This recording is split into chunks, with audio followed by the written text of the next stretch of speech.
Death comes natural, but if a person deliberately ends his or her life by a lethal means, that is called as suicide.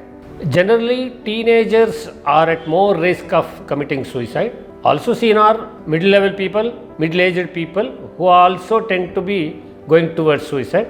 But in the last 2 years, as I have seen in my experience with the COVID people and all that, most of the people, anyone who has faced a crisis in his life or her life and unable to cope up with it or unable to find out a way of it, can end his or her life.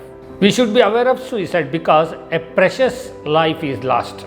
Any life, for that matter, anyone's life ending so soon for no good reason is really a matter of sadness. That too, when a person who is known to us commits suicide, that will have a deep impact on us also. So, it is better that we have to identify a person's intention to commit suicide as soon as possible so that it could be stopped. So, to stop the precious loss of a precious life, identifying the danger of suicide at an early stage is very, very essential. Generally, a person who is active becomes inactive, or he becomes slow, or the person, he or she, loses interest in all spheres of life and starts withdrawing. Means either he or she stops talking, either he or she doesn't actively involve in any other activities of life, or even for that matter, daily activities of eating, getting up, taking bath, everything becomes a burden for the person. So, when a person withdraws himself or herself from everything and most importantly stops working, so then it is very danger that he is or she is seriously thinking about suicide.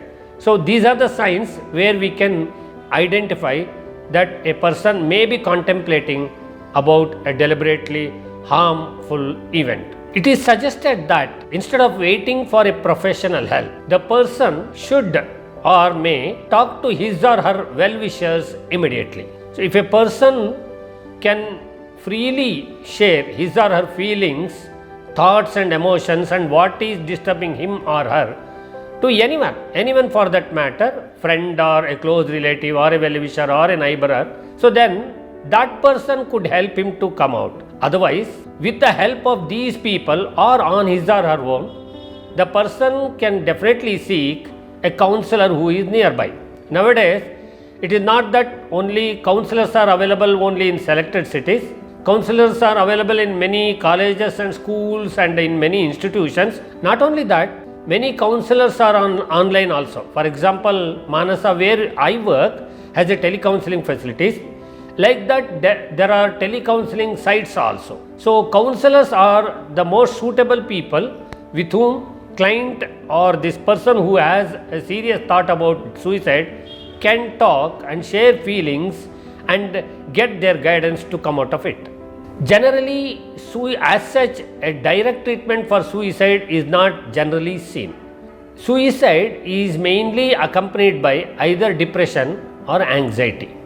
So, when a person has either depression or anxiety, the counselor to whom the client talks to will identify these problems and definitely refer the person to a psychiatrist, or for that matter, client with a well-wisher or accompanying person or a family member could go to a psychiatrist also. Either the way, psychiatrist will be the most suitable person to treat a person who has suicide thoughts.